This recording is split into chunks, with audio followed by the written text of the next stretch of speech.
let me begin by stating the obvious. It was 125 years ago this morning that the good people of Richmond looked at this as their main street. This picture was taken mid-1990s. We don't have an exact date on it. But it was 125 years ago this very minute that they were looking at this. That is a photograph from the exact same street corner that first photograph was taken. And as I said, talk about stating the obvious. Now, to give you a little bit, just a little bit of our goal here tonight. Those of you that I don't know, haven't met, my name is Todd Kittle. I grew up here. And I've been hearing bits and pieces of this story my whole life. Some of it true, some of it not so true, but it's like it's all the same thing. It was a cyclone in the center of town, and the circus, and the church, and the bell, and that poor dead horse.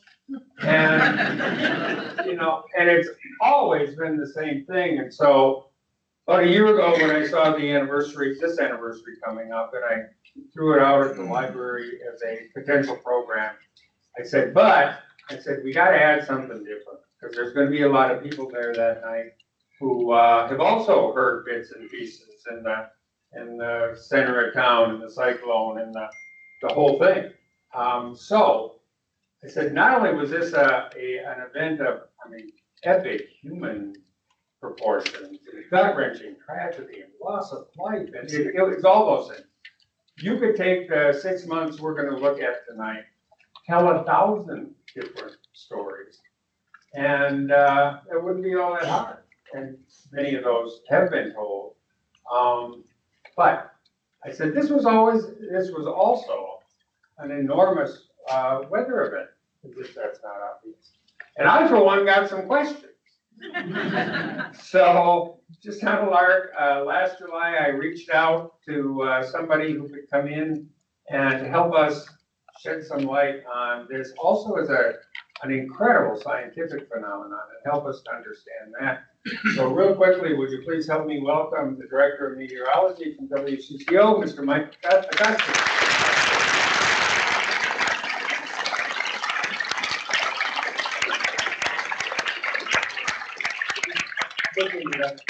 Now, Mike, you're not from the Midwest, true? No, but. Whoops. No!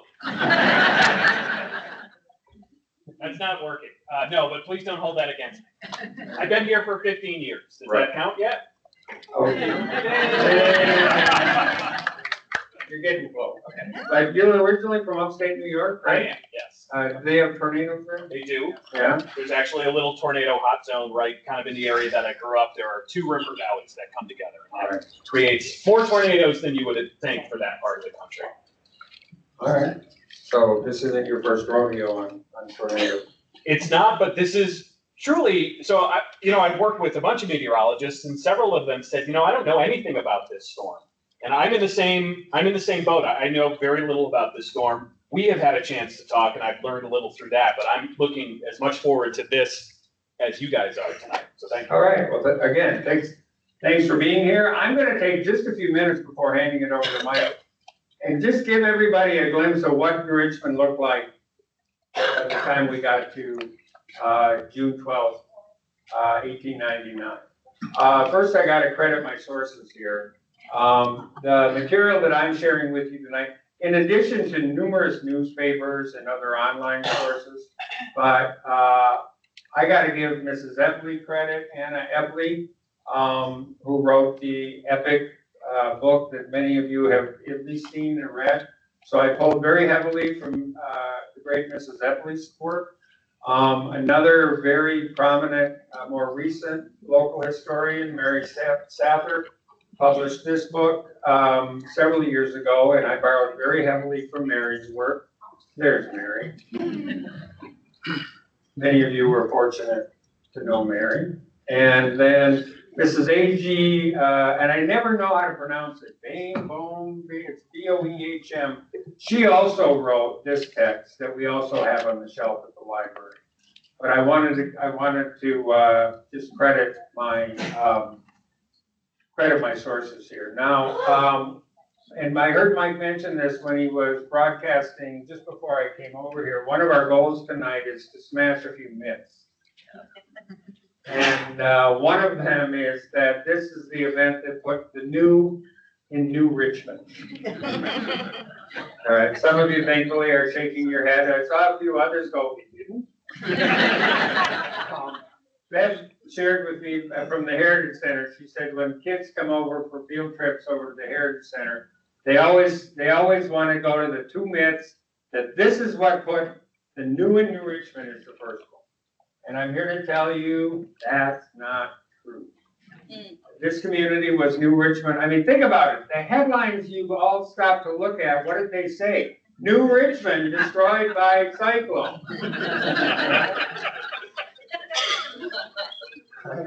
We had been known from the mid-50s up until 1857, variously as Foster's Crossing after one of the founding settlers here, B.C.B. Foster. Others knew the area as Cold Springs. But by 1857, when the area residents decided to go to the county board and ask to put us on the map as a known settlement, they decided then on the name New Richmond. There's a few schools of thought there. Some say that it was named after the man who did the first survey of the area, Mr. Richmond Day. But there was already a Richmond in Wisconsin, so they picked New Richmond. Others say that it was named after Richmond, Maine, or Richmond, Vermont, which is where some of our earliest settlers had come from. You decide, and you can tell whatever version you want. I've seen them all published. So there was that. Now, by the 1890s, we had not one, but two railroads. New Richmond was blessed first by the Omaha line running north and south, and I included this picture because that's where the depot was. Now, those of you who are local will have an easier time on some of my photographs. But the Omaha line came right up next to what is still Minnesota Avenue today, running north and south, and it really provided a boom for the roller mills, the flour mill, that was a few blocks north of this. And then, of course, a few years later, the Wisconsin Central Sioux line, whose depot still stands on the north end. So we were a two railroad town by the mid-1880s. We were very quickly marching toward the 20th century. In the 1890s, it was a big decade in New Richmond. With a municipal well, we were on our way to running water. We had an electric company established the same year. The first telephone line came in 1897, and then the following year, the subscription service, People's Telephone Exchange, was opened up. So as I said, we were on the verge of becoming a thoroughly modern little community here in the Midwest. Looked very much like this. This is actually a photograph of downtown New Richmond in 1899. And you can tell, like I said, some of the miners noticed the power lines. There's this electric light hanging over the city. I believe that was probably an emergency alert for the local police. And Debbie's sitting here nodding her head. You remember when we were little kids, there was still hanging over the main street a great big light bulb. My mother was a telephone operator. This is before there was 911. And if you had an emergency, you called the operator. They would turn on that light, and that notified the police to call the operator and ask what's up. All right. And so I want to just, again, I want to keep an eye on this. If I stick to the script, we will be in good shape. So, and I put a blank slide in there to give me the hint that it's time for me to shut up. I'm going to ask Mike to come up. I've got a couple of questions for him, but to give us a bit of an education on the nature of a tornado in general, and then we will slide into our tornado in particular. But first question, Mike, and you and I have talked about this. There's a debate that continues to rage on today over whether it ought to be called a tornado or a cyclone. Even on social media today, if you bring up this discussion with a half a dozen people, I trust you, one of them is going to say it wasn't a cyclone, it was a tornado. It happened on Facebook earlier today. Somebody It did, and it happened. Now I'm going to sit here and plead guilty. I used to be that guy. But the first time Mike and I spoke, I shared the same observation with him, and I was waiting for him to confirm my point of view. Tell me it wasn't a cyclone. Tell me it was a tornado. And Mike told me in the nicest possible way, lighten up. So, tell us, settle the debate. Was this a cyclone? Well, so if you were to refer to a tornado that happens today as a cyclone, I would more firmly correct you. But in that era, it was far more common for some of these phenomena to sort of get more lumped together because they sort of seemed the same. And so currently, hurricanes are also known as cyclones or tropical cyclones. At that time, there was not as much knowledge as to how they formed, and they certainly produced some of the same types of damage. So in that era, yeah, it was pretty common to use the terms interchangeably, particularly within the public. All right, thanks. So either way is fine. If we're time traveling, yes. Okay. So are they different today? They are different today, yeah. And actually, you said there were, my slides are in here? Yep. Oh, I'm sorry. I should have minimized that. Let me pull up here. So, okay, make a note. Perfect. Yeah, so they are different. And I don't want to get too deep into the science necessarily, because nobody came here for a college class. They came here for a fun discussion. But there are some similarities between hurricanes and some similarities between tornadoes, and then there are some very big differences. So in the next two slides, we'll explain all of that. The first is both of those phenomena and thunderstorms in general need three ingredients. Lift in the form of air rising, so whatever makes the air rise, generally that's a front, but it can also be uneven heating, sort of like in your room, your house, if you have a radiator and it's in the corner of the room, it's heating the air over here more than the air over here is heating, and sometimes you might feel a little bit of a breeze or at least air movement. That's lift.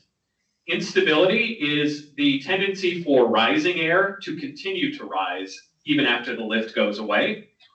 And that's generally when we have cold air overlying warm air. Again, warm air rises, but it rises only until until it cools to match the ambient air temperature, or if it hits a layer of warmer air above it somehow, that's called an inversion, that can also stop it from rising. And then moisture. And in the case of hurricanes, the moisture is the ocean. But in the case of tornadoes and thunderstorms, the moisture is often imported some way, sometimes from the Gulf of Mexico, sometimes from the ocean, sometimes from agriculture. Corn, who's heard the term corn sweat before? Yeah, that happens a lot around here, especially later in the summer as corn matures. So those are the similarities. The differences are laid out here in this chart. So you see on the leftmost column, those are some other factors, some other ingredients that go into the formation of both of these storms. Middle column is how those factors need to be aligned for a tornado formation, and the right column is how they need to be aligned for hurricane formation. So if we look at wind shear, which is the change in wind speed or direction, or both, with height, for a tornado, you want high wind shear. And in a few minutes, I'll show you why that is. In a hurricane, you want little to no wind shear. Because of the way these storms work, physics-wise, hurricanes get torn apart by wind shear, and tornadoes need them to survive. So two very different setups. When you look at upper air pressure, so we're talking like at the level where jet airplanes fly. For a tornado, you want low pressure overhead. That's what's called a cold core system because it gets colder with height. For a hurricane, you actually want high pressure overhead, and that provides sort of a chimney effect. Hurricanes are much, much, much larger storms on the order of many orders of magnitude A tornado you can think of in the atmosphere is essentially a pinpoint, because really at the end of the day, even if it's a mile-wide tornado, the Earth is clearly much wider than a mile wide. Hurricanes can be hundreds or even thousands of miles wide. Surface air pressure, you need the same. You need an area of low pressure for these things to start forming. And then, of course, they form generally in two different locations. Tornadoes generally form over land, although you can have a water spout. That's a weaker tornado that tends to not do any damage. Hurricanes, obviously, always form over the water. So they are different. Okay. So what's the magic that turns those ingredients you talked about into an actual tornado then? So I'm going to make this a little bit bigger just so that you can see it. This is an animation that's going to talk a little bit about wind shear, and wind shear that's needed for tornadoes to form. When wind at ground level is blowing in one direction and wind higher up in the atmosphere blows in a different direction, it can cause a horizontal tube of air to form. In a thunderstorm, warm air rises up within the storm. This is called an updraft. An updraft can turn a horizontal rotating tube of air into a vertical one. When this happens, the whole storm begins rotating, creating a supercell. Some supercells form a funnel cloud. And if that funnel cloud extends to the ground, it's called a tornado. Tornadoes can produce winds up to 300 miles per hour at the surface, making them dangerous to people and property. So there was, if my college professor was here, that step, he would say that that step that went from the horizontal rotating tube of air turning into the supercell turned into a tornado, and there was a bunch of hand waving and there was no real explanation as to how that happened. That's because that's still an active area of research. Tornadoes are pinpoint specific. It's hard to forecast them, let alone be close enough to them when they form to get information like this. And there are radar, there's remote sensing, there's radar modes that we can see how this is happening. There are, I'm sure almost everybody in here has seen Twister. Those little things that they try to get sucked up into the tornado, there's some truth to that, although not the way the movie played it out. But we still don't know yet. And so we continue to work on that, to figure out those in-between steps. So is there, I mean, I remember from Twister, it was a big canister full of little sensors. Dorothy. They called it Dorothy. Dorothy doesn't exist? Dorothy does not exist. There are, I think they call them turtles that sit on the ground. They're not designed to get sucked up into the storm, but they give pressure readings and wind readings. I also am aware that we need to stay on time. I'll tell an extremely short story about Twister. I was fortunate enough to go to a conference that was hosted at the Storm Prediction Center in Norman, Oklahoma, and they actually have the backup Dorothy, the prop, in their lobby. And they were telling the story about how when Michael Crichton and Steven Spielberg came to the University of Oklahoma at Norman, which is the school, there are several, but it's the school when people are doing research for severe weather that they are trying to partner with or go to. And the director and the producer were like, so what kind of research do you have? And this gentleman went through all the research that they were actively working on, and they were like, no, it's not very visual. I don't know if we can make a script out of that. I don't think that one would work. And they're like, what else do you have? And so the professor said, well, we have this failed project that didn't work. That's what they made the movie. Let's take a failed project that didn't work and make it look like it did. All right. I want to stick to my question. So on a day like today, what time today did you start having to deal with severe weather predictions? Monday. Monday. It's the time today that I had to start dealing with it. Okay, good.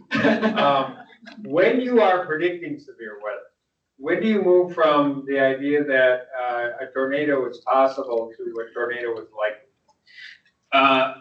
It depends.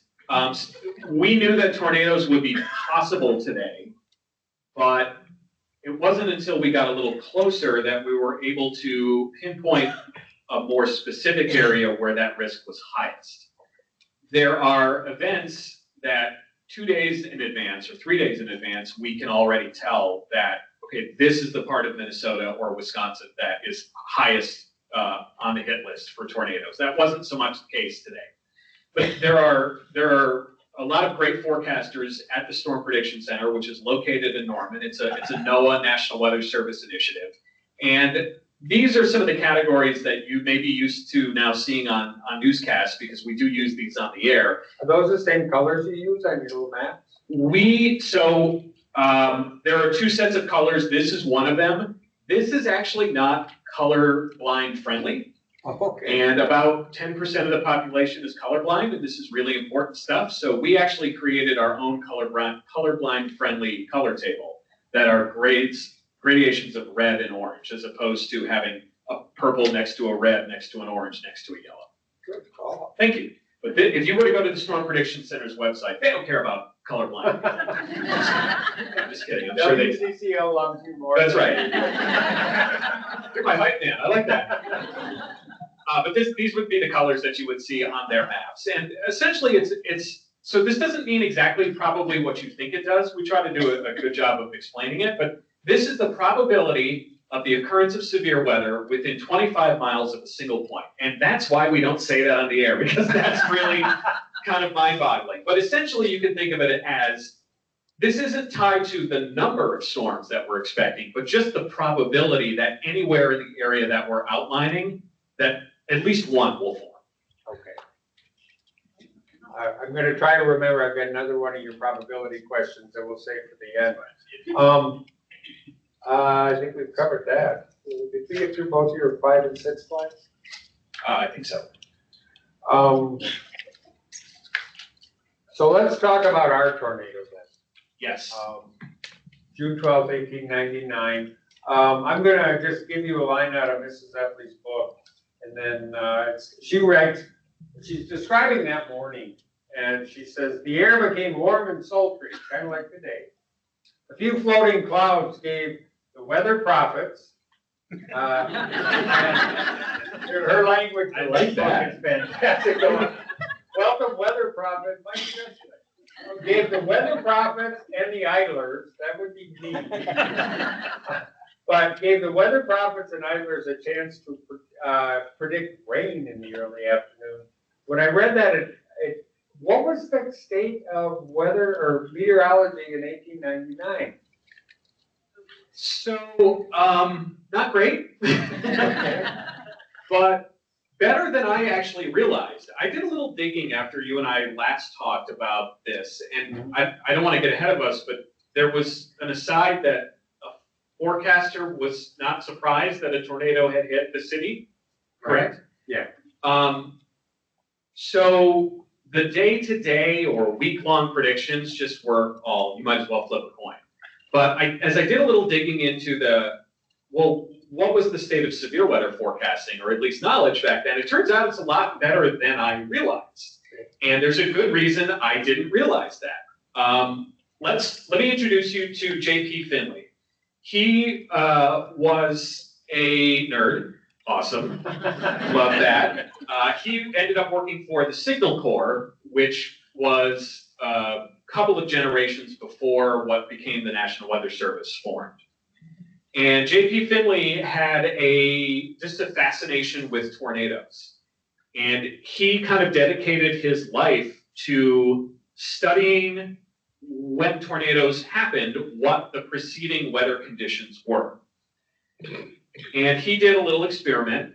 He did several experiments, but this is now in 1884. He made forecasts based on what he had observed about tornadoes forming, the overall environment that leads to it. And he actually did something really smart. We try to do this even still today. He made forecasts on given days that tornadoes would form, but also gave forecasts that were sort of an all clear and said, okay, today you definitely don't need to worry about tornadoes. On the left, you see from this April to June 1884 experiment, he made about 100 forecasts. 25% of them were accurate when he said, today a tornado will happen. 74% weren't accurate. That's not great, but in my mind, that's pretty good for back then. But when he made forecasts about conditions are unfavorable for tornadoes, he was right 99% of the time in 1884. That's pretty good. Not bad. I was right 99. Right? But what happened was, as his research became more well-known throughout this, the Signal Corps and eventually the Weather Bureau, well-meaning bureaucrats got involved and said, you know, when you say the word tornado, people freak out. And so they put a tacit prohibition on using the word tornado in forecasts, and ultimately prohibited National Weather Bureau and then eventually National Weather Service forecasters from issuing forecasts like that. This here is the technical bulletin that came out in 1950 that explicitly lifted that prohibition on it. And later that year, there was a very famous tornado that hit Tinker Air Force Base in the Central Plains, and that was the first public tornado forecast. But now, looking back, thanks to you, asking that question, we know that for 75 years almost before that, there was some skill in forecasting tornadoes. And my hunch about, I don't know this for sure, but my hunch about the cyclone, the other piece of the cyclone terminology, is that people were not using the term tornado then. It goes back to the 1600s. The term tornado has been around for quite a while. It's a Spanish derivation. But I think there was some pressure to not use the term tornado. That may be partially also where cyclone came from. And most of the headlines, you folks walk past all those national headlines that we pull together. I think most of them use the word cyclone, and I probably in the old news stuff found the word cyclone showing up quite a bit more than I saw tornado. I expected to run into Twister, but I didn't see much of that. Now, the Wizard of Oz, when they're seeing that, and one barman, it's a Twister, it's a Twister, and off he goes. But I didn't see that one. Now, let's see here. Okay, how normal is this? She writes at 5:30. I made a lot of noise at the exact time we were starting tonight. But okay, so let me just go back and kind of talk about that afternoon. As you all know, the circus was in town. They were doing two shows. The first one is at 1 o'clock, and the second one, I think the doors open at 7 and the show was at 8. So in between these two shows, a lot of people who would come into town to see the circus were still mulling about downtown New Richmond. The merchants were loving it, it was a great day. 5:30, she writes, a little flurry of rain accompanied by some thunder and lightning drove people indoors. The shower was followed by the fall of hail. Then after a short calm, the gathering darkness threw shades of gloom over the city. Is this normal behavior? Should anyone, the storm and then the calm and then, It's normal in the sense that it happens half the time. The other time it doesn't happen. So it's not predictive. it is not, no. All right. Sometimes you have multiple lines of storms that come through. Sometimes you have just one. And I wanted to put the course of our tornado up here. I will get this eventually. Now you're looking at, let me go down to the images. All right.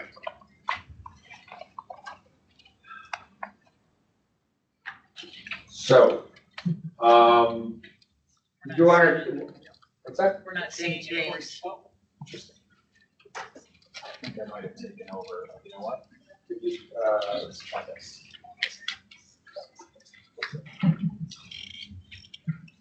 Sharing stuff.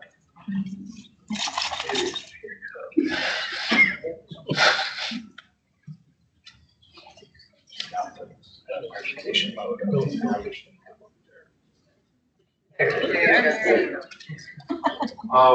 you want to walk us through the course of the storm, and I'll pick it up once it gets to town?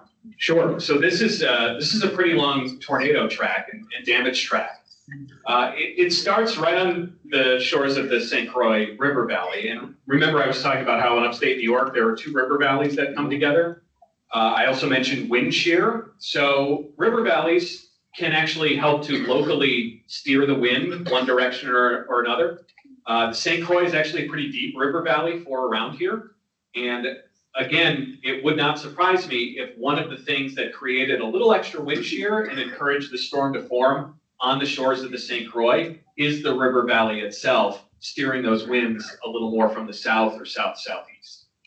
But it starts there in southern St. Croix County and just misses the city of Hudson, which perhaps is why Hudson ended up being a bigger community. It's also on the river, of course.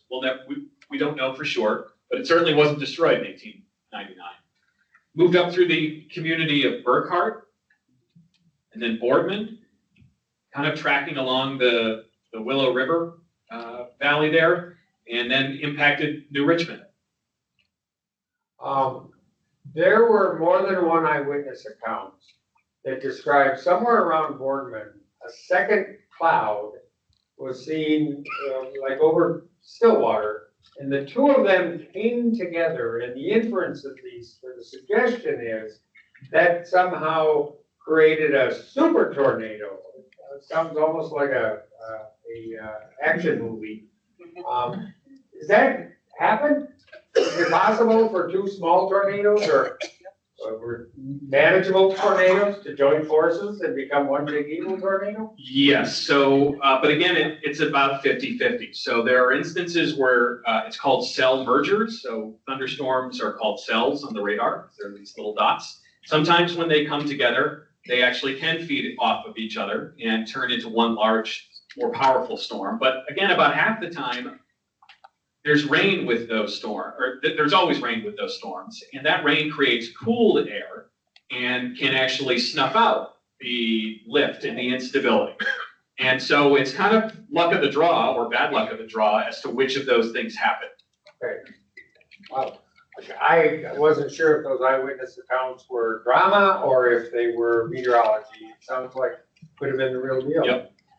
So I'm going to pick it up here in downtown New Richmond. This is the map from the Minneapolis paper, I think 2 days after the storm.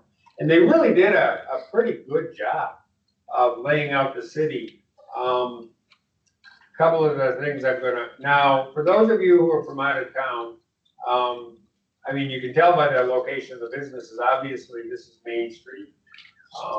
The main drag was not renamed Knowles Avenue until the early 1970s when local boy Warren Knowles finished his term as governor. So it was renamed for former Governor Warren Knowles. But you're going to hear me referring to Main Street. I mean, it seems kind of obvious, but for those of you who are used to hearing Knowles Avenue all the time, that's where that comes from. Here's our Methodist church over here. One of the pictures that's missing from this that is often mentioned in this, but I just couldn't find a picture. At the other end of that block was the Episcopal church, because there were 3 local churches in this, and the Baptist church isn't even on this map.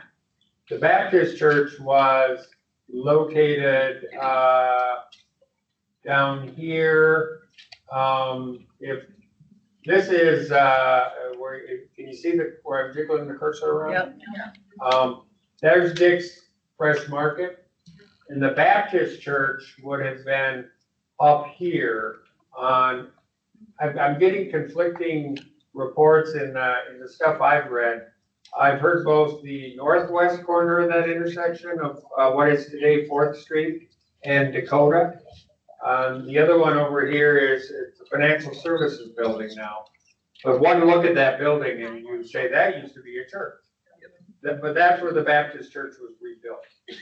So some of the other, I'm going to just notice 2 hotels right here, Merchants Hotel. Came back, I think, later. I don't want to get ahead of myself here. So anyway, I mean, it almost looks intentional. Like this tornado made up its mind, I'm taken out in Richmond. Which also helps to explain why, as a result of this storm, a full 50% of the city's taxable property was destroyed. And this was at a time when every unit of government relied on the property tax about 100%. There was no sales tax at this time. There was no income tax at this time. Property taxes Field City service.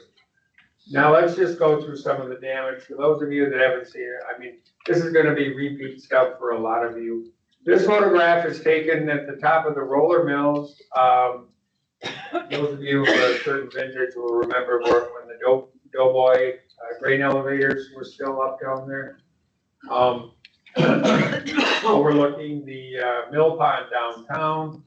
This has got to be taken, I'm guessing, maybe a few days after. You can notice that you can kind of tell where the streets are. Knowles Avenue, Main Street's down here. This is where the Nicolette Hotel had been. We're going to come back and talk about the bridge, so I don't want to get ahead of it. If you look way in the distance here, this is the high school, and I believe this is the Congregational Church, which is today, we're going to look at that too. So that's one of the aerial views. This is from the same location, but now we're looking north and east. You'll notice one thing missing from that picture, and that is the only way to get from one side of the Willow River to the other, except for the railroad bridge we just looked at. You can see the wreckage of what had been an iron bridge laying here on the bank. The library would be right about here today. And of course, up here, we're looking at Mary Park in there. Subway would be down in here. Lumberjack Liquor, I'm told, is right.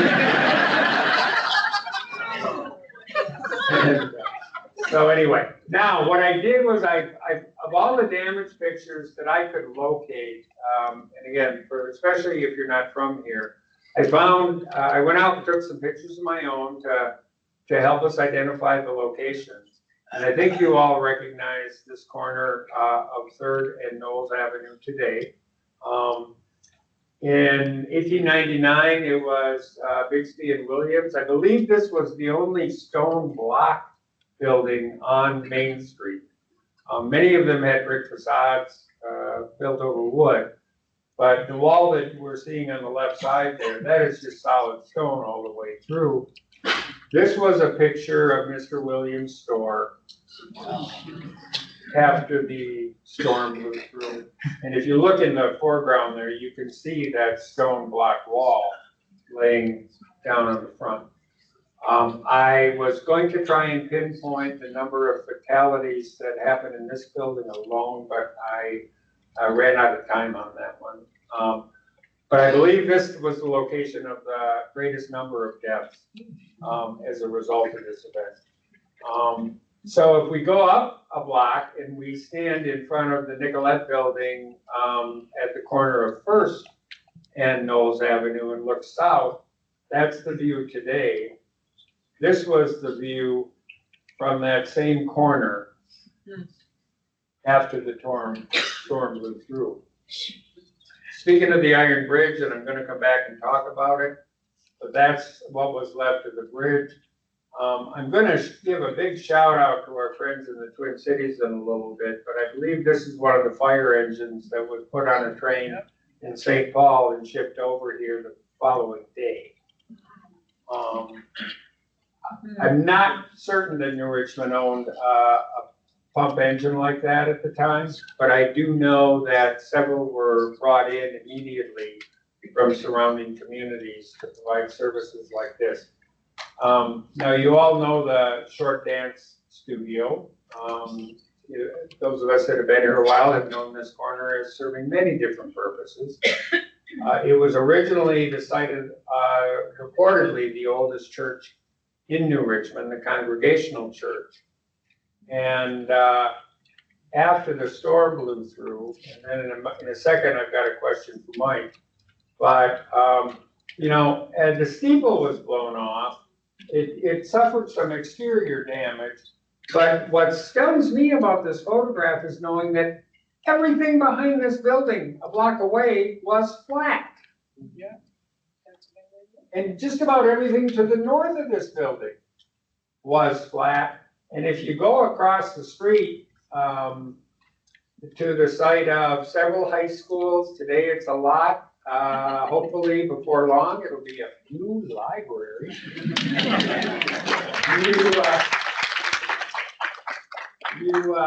This was the high school in 18. Well, I don't know what, I don't want to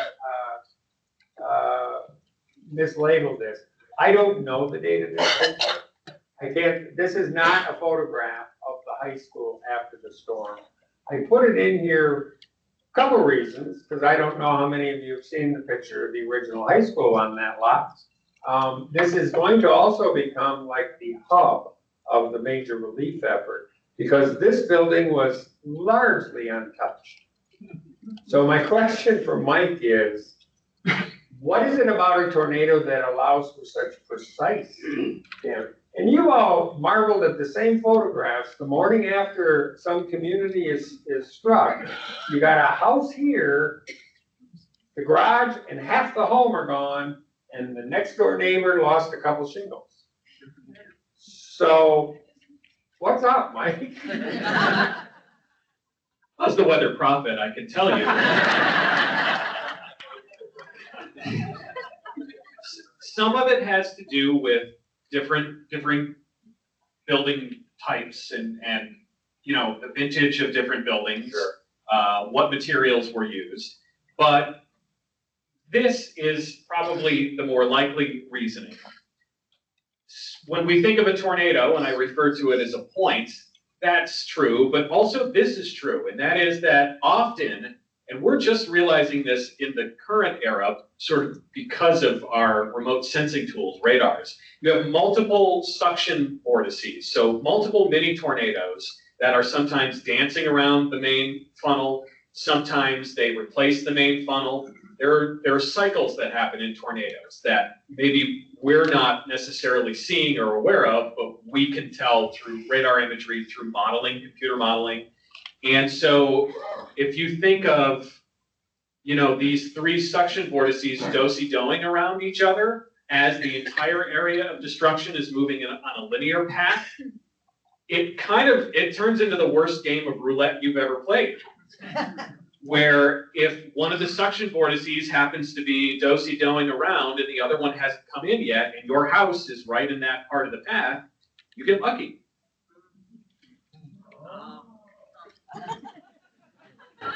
The weather prophet has spoken. I like that. Wow. I'm going to use this at work tomorrow. People are going to Director of Meteorology isn't just, this isn't good enough. I'm going to wait to hear that. One of the other guys saying, join us for the weather prophet. And again, he's aiming at the wrong target down there.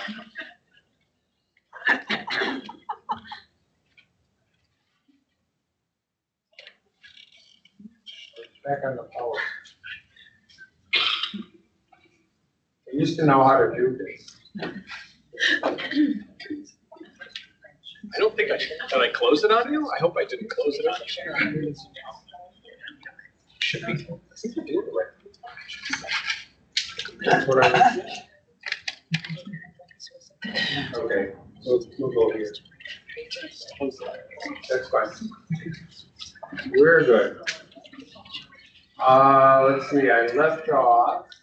Oh, I asked you the question I was gonna, so now, we're gonna come up a block from the high school and the Congregational Church. A lot of you recognize this corner as well. Some of you may use that to park when you're going into the Wild Badger patio in the back, I'm told.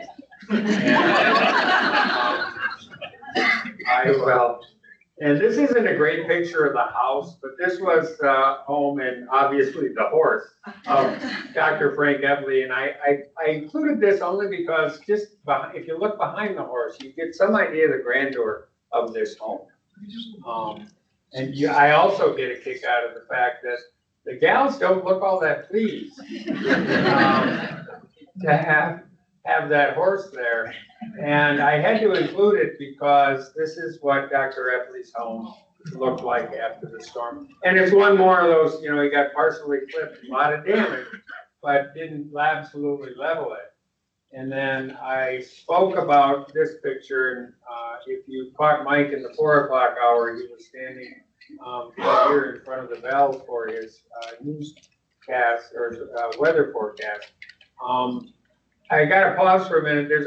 I love the background of this story before the storm, and this is one of the things that I learned new. The Methodist Church was not always on this location throughout the 1880s. The first Methodist church was actually built here north of the tracks at a lot many of you recognize as the former home of Kelleher's, I'm told. And you also know that just outside the picture frame, past the bushes on the right, what is standing there? Railroad tracks. And when this was the first Methodist church on that lot, and when the Sioux Line rail train came through, then in '84, the history of there's a published history of the Methodist Church. They deemed it unsuitable for worship, with the train coming through 20 feet away outside the house. But it gets better. Rather than just relocate and build a new church, how they did this in the 1880s just blows my mind. They lifted the building off its foundation, and in the middle of winter, when the Willow River was frozen enough, they moved it across a frozen river. I guess at the time, the banks were not as steep and the river not quite as wide as it is today at that point. But they relocated it to the lot where you were. And just going back to your earlier comments, I gotta believe that doing that, taking a building off its foundation and relocating it somewhere else might have had something to do with the degree of damage that it suffered in 1899.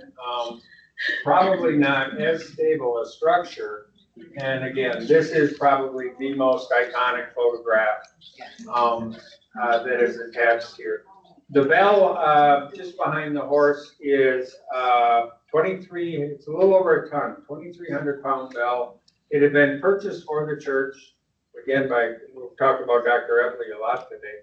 Frank Epley purchased it for the church. It is the same bell that is still there today. And again, if you look in the background, some of the homes back there are still there today. But again, another great example of the precision of a tornado as it works its way through a neighborhood. The Bible, of course, I hope you had a chance to thank you to our friends over at the United Methodist Church for loaning that out to us tonight. But if you haven't heard the story, about 2 weeks later, the altar Bible from the United Methodist Church was found in a field up by Deer Park. As the crow flies, about 10 miles away, still intact, and returned to a very grateful congregation. You can check it out. It's on the table out here in the hallway. I couldn't believe they let me take it out of the building and let me open it. That's 125-year-old glue holding those pages together. And then right in front of it out there, you'll see a beautiful little box, and sitting in front of that, it was the original key to the church that we just looked at. And the box that's out there was handcrafted from the wood of the pipe organ in the church that was smashed. And the ivory inlays on the top of that box were fashioned from the keys of the church organ. So again, thanks to our friends over at United Methodist for letting us bring those in tonight. So one last damage picture. If you walk up to 2nd Street and look east, or look west, you all recognize this view of Immaculate Conception Church down the road. And this is what that same, I think I came pretty close to standing in the same spot. The steeple in the background was the original Immaculate Conception Church as you look down 2nd Street. So, but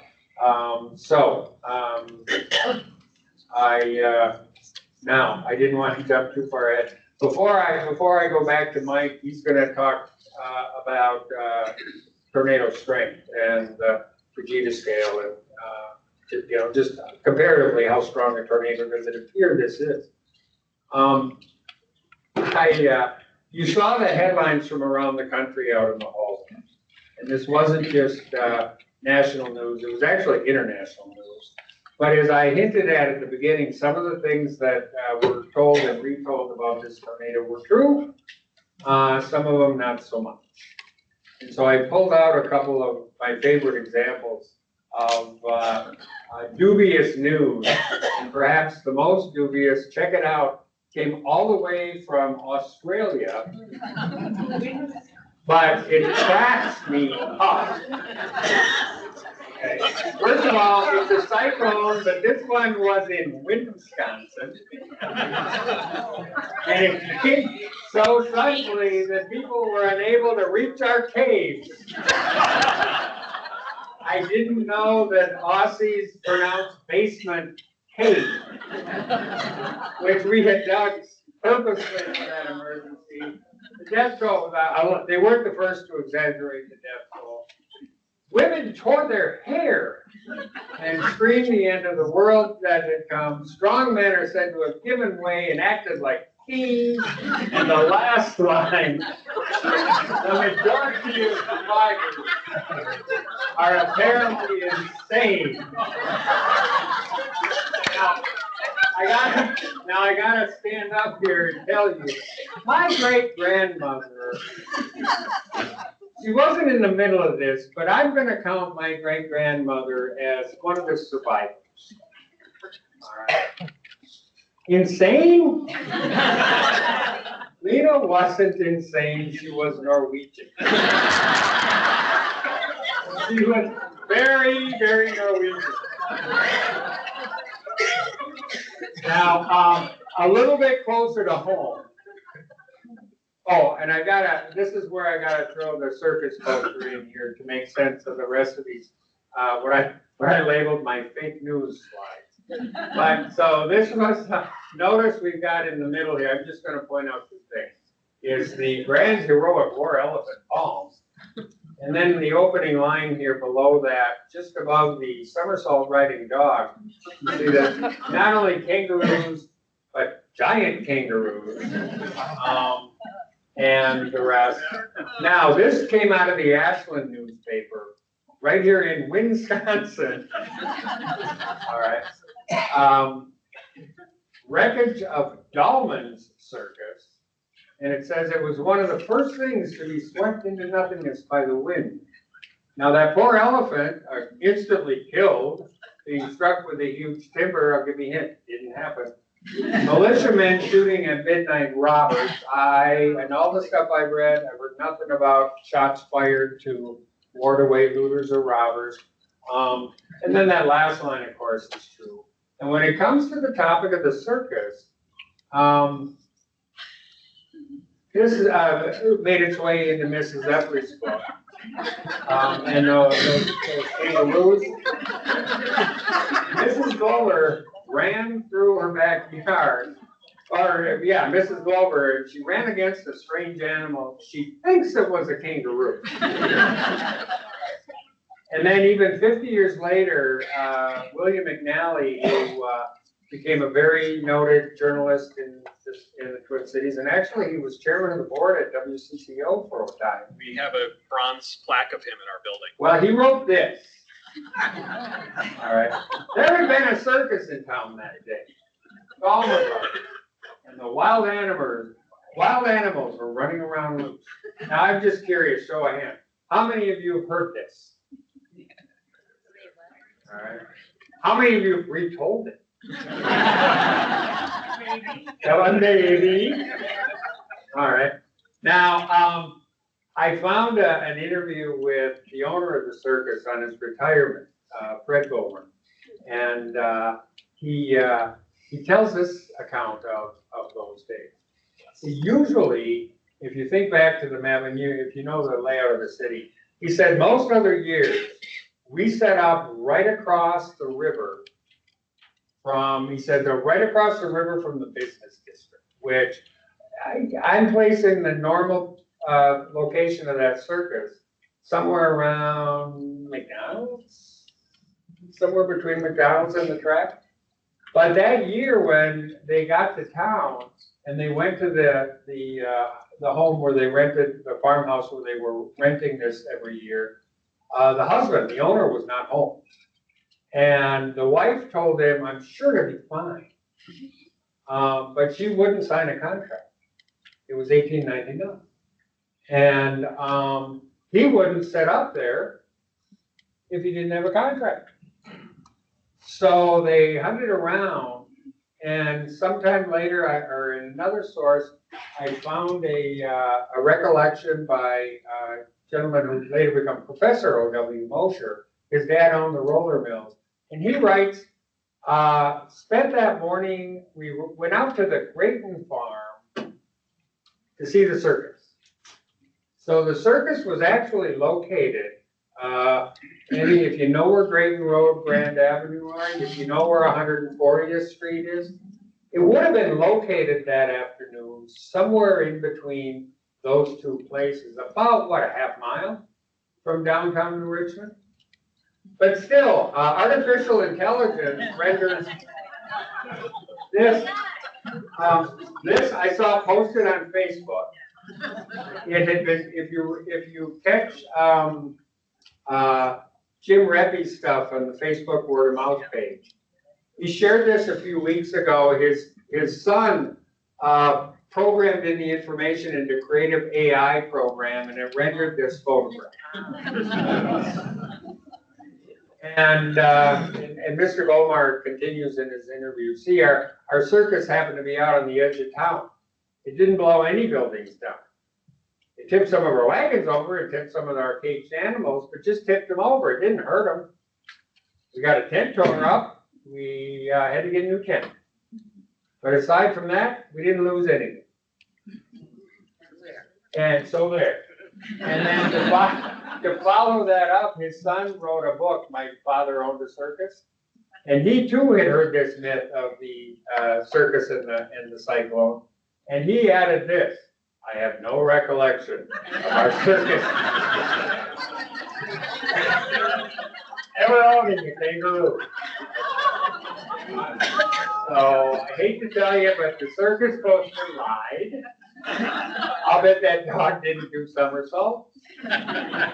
But so I wanted to put that one to bed before we got out of here today. Drive a stage through that one part. So on that note, Mike, getting a little more serious here, and one of the other things that we that I hear discussed all the time is, was this really an EF5 tornado? I've heard both. It is, it isn't, and I'll tell you, if a tornado's coming here to do that much damage, we don't want no second-rate tornadoes. So what's your judgment, weather prophet? I concur. I will yield. I mean, it certainly looks like it was a high-end tornado, and I know that there are the state climatologist for Wisconsin cites an actual study from somebody who doesn't call themselves a weather prophet, citing that it was most likely an F5 or an EF5. So I have no reason, I have no basis to argue with that. It's okay, I'm looking at the clock and I want to talk about some of the rebuilding and have time for questions. Okay. So let me jump right back in here and talk about the rebuilding. Before I talk about this, folks, and I know this is a photograph some of you recognize, but I just want to talk about the very next day. The first offer of help actually showed up here in New Richmond just 2 hours later. Among other bad stories on the, or bad news that had been, I mean, incorrect news. There was a lot of bad news, but inaccurate news was that two of the physicians in town, that Dr. Wade had been killed in the tornado and that Dr. Effley had suffered 2 broken legs. and was immobilized. Happily, neither of those were true. Frank Epley came out of his basement scratched up, but not injured, and he dove right into managing as much of the rescue and relief that a man can offer. It was only 2 hours later that the first surgeon arrived from, or doctor anyway, arrived from Hammond on horseback, followed shortly thereafter by another one from Robert.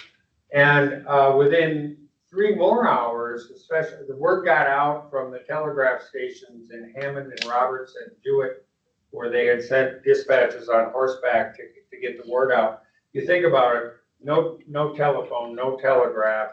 We were shut off from the world. So they sent telegrams for help out, and 3 hours later, a special train came in from Chippewa Falls, had stopped along the way with a couple of dozen physicians and nurses to dive right in. The Congregational Church became the central triage location for the city. And then the very next day, additional relief trains started coming from St. Paul. And the Omaha line south of town was dinged up, and the Omaha rail line had to come in with a work crew, and they got to work right away trying to rebuild the damaged tracks, so that became usable. I did hear one story of a train with medical personnel again coming as far as they could, the doctors getting off, scurrying up to where another train car was awaiting to pick them up and bring them to Richmond. So some of our earliest saviors were in the form of the 2 rail lines, who immediately put special trains on the tracks just to get people here. And that included our friends in St. Paul. Sometime the following day, a train came over on the Wisconsin Central from St. Paul with a couple of hundred workers, not to mention medical supplies, mattresses, all of the kind of things that would be needed immediately. I put this picture where I did because if you want to consider the rebuilding and the recovery of this community, you've got to consider this man's family, because in my estimation, what Mr. Stephen Hawkins went through for the next several years really mirrors the experience of this community. This is on the right, Stephen Hawkins, very notable local attorney. He had served a term as district attorney. He had by this time already served a term as mayor, had a beautiful large family. And that day, out of this picture, he lost his wife, both daughters, the youngest son, his father-in-law, a niece, and a domestic servant. 7 members of his household were swept away in this one storm. Of he and his sons, Stephen Hawkins and the older, I think you can tell from the picture who the older boy is, Fred, they were upstairs in the 2nd story of the First National or Bank of Richmond building where his law office originally was. They were buried in the rubble, and Fred, unfortunately, in many ways got the worst of it. He was buried for 2 hours, all busted up, upside down, and hopefully a second to come back to that. But the lasting effects on Fred Hawkins on this, the younger of the 2 boys, Robert Gomer, was next door at the Nicolette Hotel for dinner, and he managed to get out of this pretty unscathed. I put this up there as a representative, sort of a poster family for what this community went through, is somehow through all of that, Stephen Hawkins lost 7 members of his family. He's about to lose the other 2, yet he got through it. He went on to rebuild his law office, be elected mayor, again, remarried. I don't think any of us can imagine the gut-wrenching anguish that the man had to deal with, and he reclaimed his life. All of us have gone through loss, and all of us have realized in very personal ways, you never get over stuff. And you shouldn't. Nobody should get over personal anguish, but getting through it is the only alternative. And that's exactly what this guy managed to do. As I said, he went on to live a rifle. I don't know how old he was when he passed away. But that's I bring that up as a representation because that's exactly what this community did. They buried their dead, they mourned, they grieved, and they got through it. Let's talk a little bit about how, and then we'll throw it open to questions. This is Ed Schofield, governor of Wisconsin at the time, and the very next day he ordered the National Guard, Company C. At that time they were commonly called the state militia, but that's pretty much what they are. He ordered them on the grounds to help provide security, law enforcement, and help with the work. They had a lot of work to do. This is a slightly different vintage of the photograph I put up there. As you can see on the tents over here, the National Guard set up house here in New Richmond they were in New Richmond for 17 days, assisting with law and order.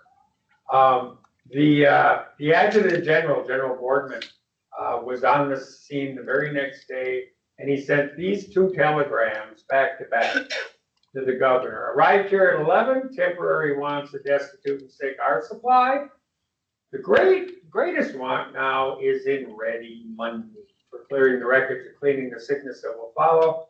I'm arranging for an organization to handle the work, Boardman, and then the next day, everything here is just 2 days later, progressing satisfactorily as can be expected. Supplies are pouring in. All energy should be directed again toward raising money.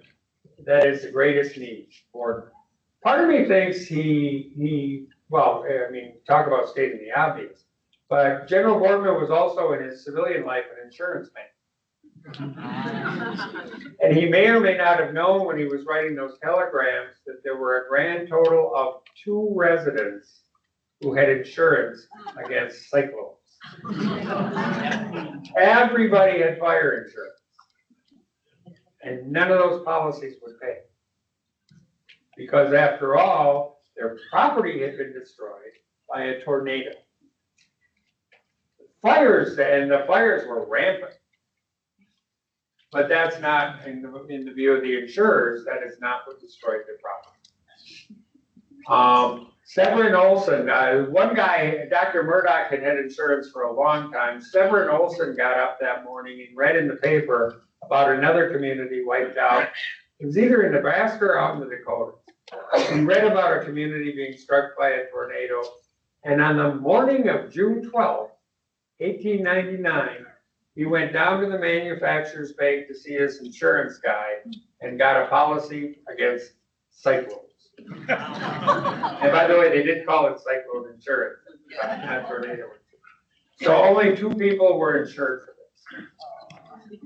So what the governor did, and I'm going to race through this stuff and get to the happy ending. He appointed a state relief committee to oversee the handling, the organizing, and primarily handling the money. Notice that only one of them is from Richmond. But they needed to absolutely from the get-go, they needed to make sure nothing smacking of a conflict of interest was going to be at work here. And in fact, one of the first decisions that this committee made was, once we have enough of that money, the governor, or that the good general said we are going to start dishing it out on the basis of need and not dollars lost. Because there were a lot of people who lost very high-end, high-value stuff in this storm, but they still had a lot of high-value, stuff. And so they said, we're going to direct all of this fund first to the people who lost everything, and then work from there. There were then local committees elected, and I think that the labels here are actually quite obvious. But I do need to point to the information committee. The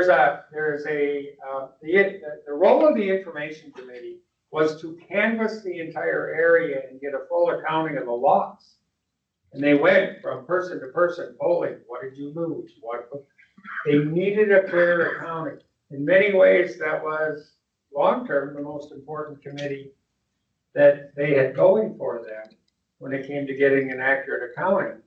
Because in part, Dr. Epley and his colleagues went to Madison to pay a visit to the governor.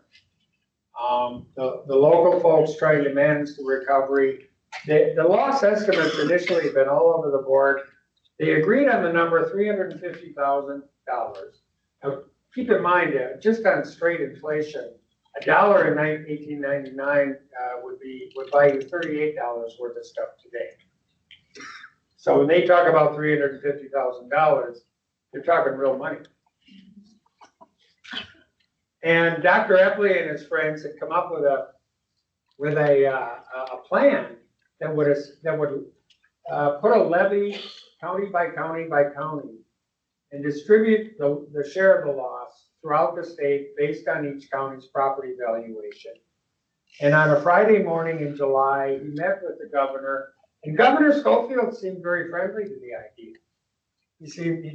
Epley came away from that meeting with the governor thinking we have a very sympathetic ear here. Keep in mind it's 1899, and the idea of government aid in a case like this is really pretty radical.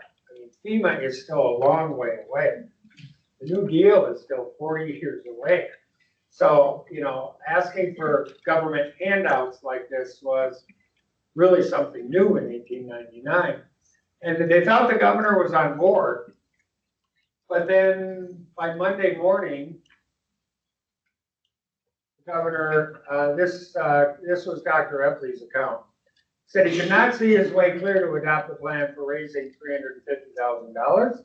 But then he wanted to make a strong appeal to each county to raise its own share of that amount, and that he felt perfectly confident that they would respond with even more than the sum added. Now, Schofield did exactly that. He made tremendous public appeals, county by county, and in some counties, county boards organized their own relief committees to get busy raising funds.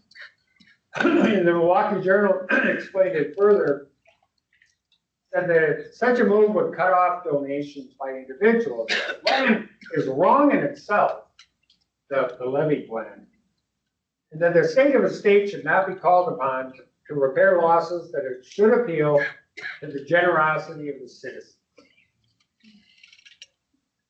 Make sense?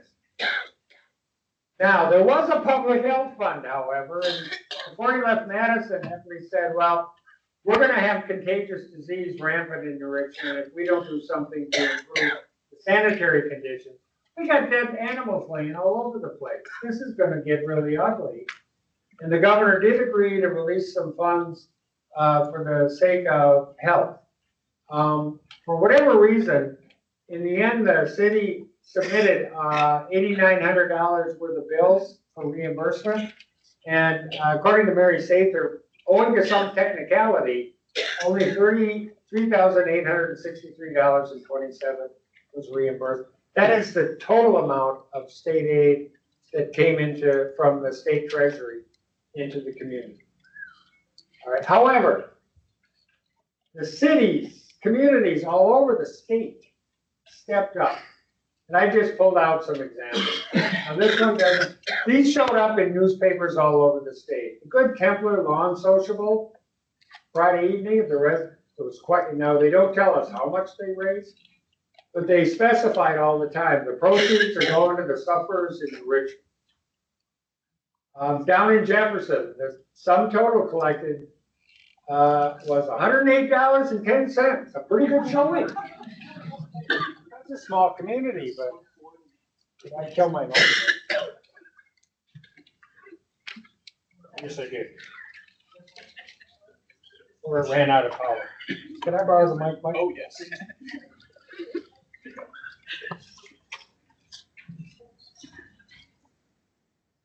Madison did step up in a big way. They had ongoing things, and in the end, they managed, as of September 2nd, their share of the contributions was all the way up to $3,000. But then I found this line in Mrs. Epley's book, and I'm going to throw in a very short additional history lesson here as a bonus. But it's the way she explained it. St. Paul again came to the rescue.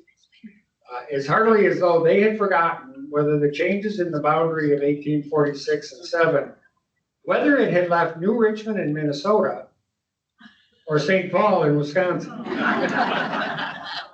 Now, the great trivia question. Can anybody tell me the name of the city that was the first St. Croix County seat? Stillwater. Very good, Stillwater. Because when we were still a territory,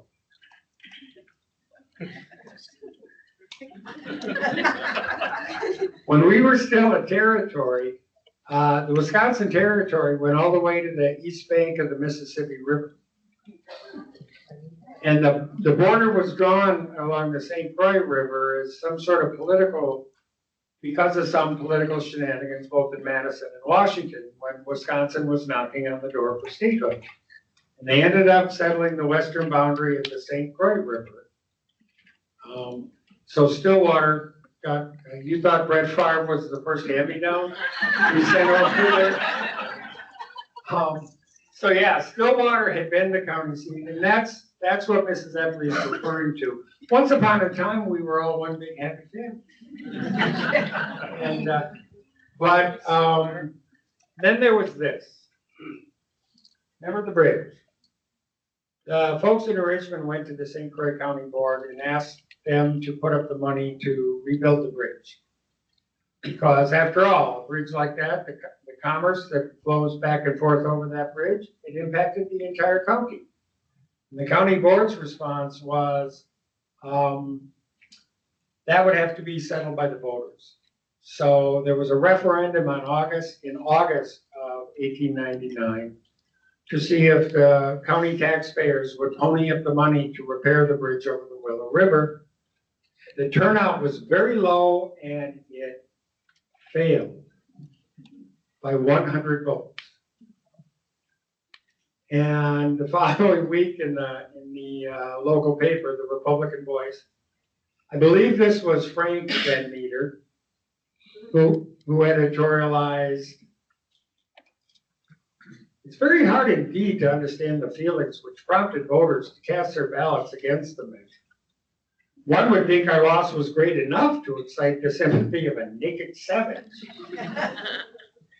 And it was, yet the people who claim to be civilized and who have enjoyed the benefits walk up and deliberately and in cold blood hurl a stone at our mangled and bleeding city, and hang on, it gets better.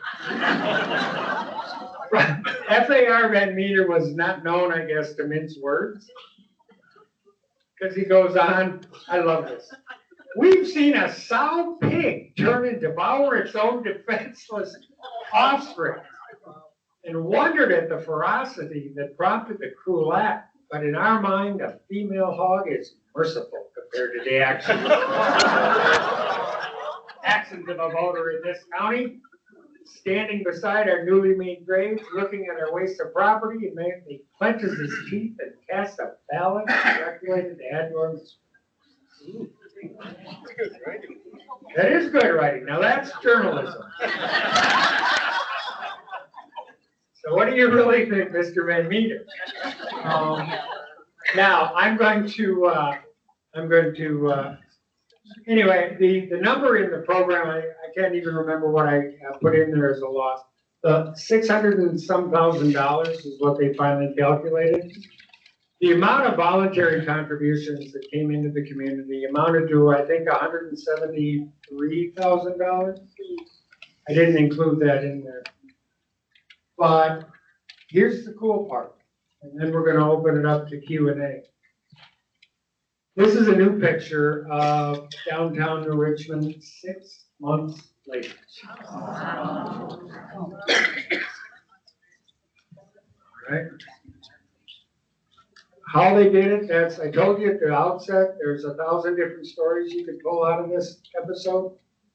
This is one of them, but we're not going to go there tonight. All All right, I'll use the mouse. This is, again, the other end of that same block, looking, in this case, looking south. Again, 6 months later. And it would be remiss if I didn't show you 6 months later. This was the new Methodist Church.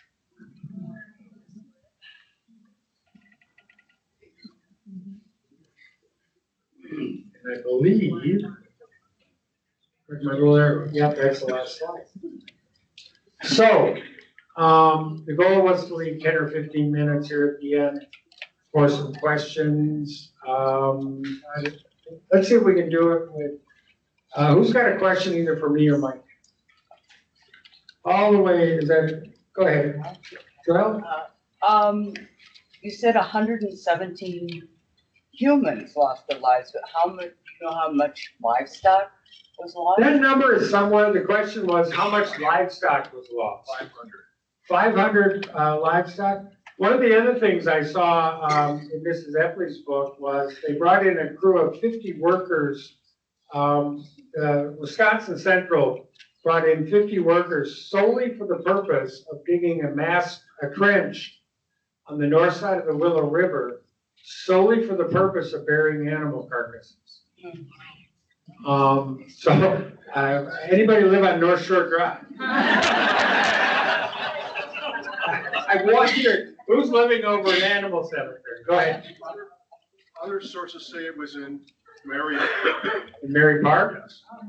Yeah, Mrs. Epley said it was on the north side of the river that they buried, there was a mass animal grave. I know from people who lived on the street that they would find bones and large bones in their backyard. Sure. I got another hand up back here. Go ahead. Maybe Mike could explain to us how the sirens and alert systems are activated and who starts that and who finishes it, that type of a thing. So for those who couldn't hear, a question now more about modern times and how the siren alerting systems work. And the answer is that the municipality controls the sirens, whether it's in Wisconsin or in Minnesota. In Hennepin County controls all the sirens, but there are cities that do their own sirens in some cases within Hennepin County. There is no the answer is there's no standardized anything for that. So it varies from community to community. The general rule, so like the new siren is our cell phone. There are it's called WEAs, wireless emergency alerts, and that is standardized to be tornado warnings and severe thunderstorm warnings that have minimum wind speed of, I think it's 70 miles an hour. There's different levels of severe thunderstorm warnings, and considerable damage is one of the levels. That level and above would be what would trigger your cell phone. So that's very easy to answer, but it's much more piecemeal when it comes to the sirens. Great. Got time for one or two more. Go ahead. So Mike, just even though weather prediction has come, I'm amazed at how much more accurate it is than when I was a kid. Yeah. When Bud Grayling was doing his own commercial. But knowing the outcome of profits was wrong and that we're maybe not 100% accurate now, the profit thing you might want to avoid. But one question for you on, I see quite often storms, especially years when we're hoping for rain, and we see a storm coming, and it's heading this way, but it goes across Minneapolis, St. Paul. It seems like it sucks the life right off. Is that am I imagining things? No, it's a little confirmation bias. I think once you think to look for it, you see it more frequently. There is nothing about cities that cause storms to dissipate. I've seen it too. There's some artifacts that I'm happy to actually get into a little bit after if you'd like, but the way our radar network is configured, the farther out from where the radar site is located, the radar beam is higher above the ground. So in some cases, you're seeing a storm coming toward Chanhassen, where the radar is, or toward here. And at 100 miles out, the radar beam is far enough up that it's seeing what's in the clouds, but not really reaching the ground. And then as it gets closer and closer and closer, the radar is sampling what's actually happening closer to the ground, and what really wasn't creating rain way out there, but looked like it actually is. So there are a bunch of different weird things that come into play, but to answer your question in general, there is nothing magical about cities or urban heat islands that cause storms to fall apart. What about bodies of water? Does a river or a lake either act to repel or attract? Real quickly, I've heard both. One of my friends said the reason that it came right into the center of Richmond because of Willow River. It's like a little magnet. And then the other day I had a patron at the library who saw this flyer and she looked at it, she said, "You have tornadoes here?" Well, we had one. But she said, no, here's what she honest and straight face. She said, well, I'm from St. Croix Falls. So because of the river, we never have tornadoes. That's not true. In some cases, the impact of water in a river in a pretty narrow channel really doesn't have any impact on storms whatsoever, except in some cases, the river valley, if it's deep enough, can change the wind direction enough to cause a local spin up. So does wind direction, yes, tornadoes, no? Wind direction, Sometimes. instability, no. Wind direction and wind shear, yes, is what I would say. But it would make it more likely, not less likely. Okay. If you're talking about a giant body of water like Lake Superior, which makes its own weather, that actually can cause storms to weaken because water is almost always cooler than land during the summer. One more here. Question for Mike. That we hear the term tornado alley, and on the forecasts on the various TV channels, they often refer to storms that seem to come down along a corridor of I-94 or the Minnesota River Valley or along I-90. Are those just reference points for the forecasters to use, or is there patterns that tend to follow those areas? They're more reference points. People are familiar with those geographic features, and if we're trying to shorthand something so that people get a sense of am I in it or not in it, that's a good way to do it. There's really nothing special about those corridors, other than the fact that weather tends to move from west to east and often a little northwest to a little southeast, and those two things you just mentioned are kind of aligned along that. That's more about the jet stream winds blowing storms that direction than anything else. Does that answer? Yes, thank you. Okay, you're welcome. And one over here had a hand up there. Yes. The bluffs along the river, does that impact the storm coming in? The question was, the bluffs along the river impact the storm coming in? Again, if anything, I would say it would create a little more wind shear and could cause storms to potentially intensify a little bit. But the fact is that most of what's going on in the storm is not happening at the ground. It's going on at 10,000, 20,000 feet overhead. So again, small influence in certain circumstances, but generally not. I've got one for you. So you've been a meteorologist professionally how long now? 25 years. 25, and just on average, how many times a week or a month do you get some smart aleck say, must be right to be wrong half the time? A lot. Don't you just want to punch him in the throat? Yes. I mean, umpires are wrong all the time, and stock traders are wrong all the time, but somehow we get all the blame. I'm just really quickly I'm gonna run through some really quick thank yous, and I'll apologize up front for whoever I forget. I didn't catch that. Let me thank everybody on the best library staff in the state of Wisconsin.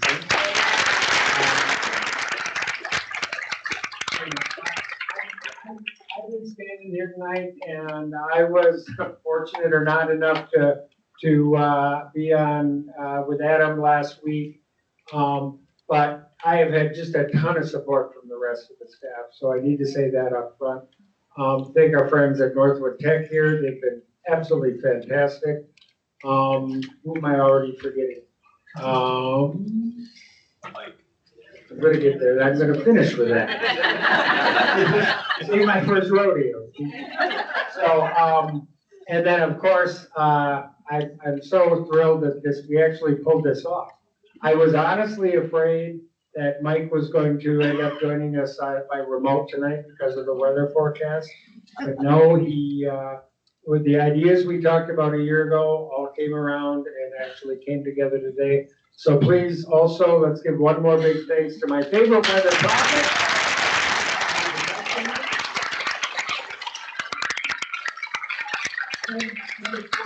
Thank you all for coming. And Todd, thank you for putting this together.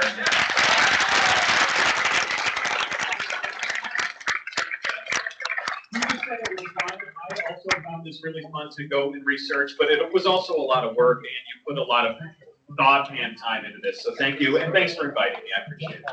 Thank you, everybody.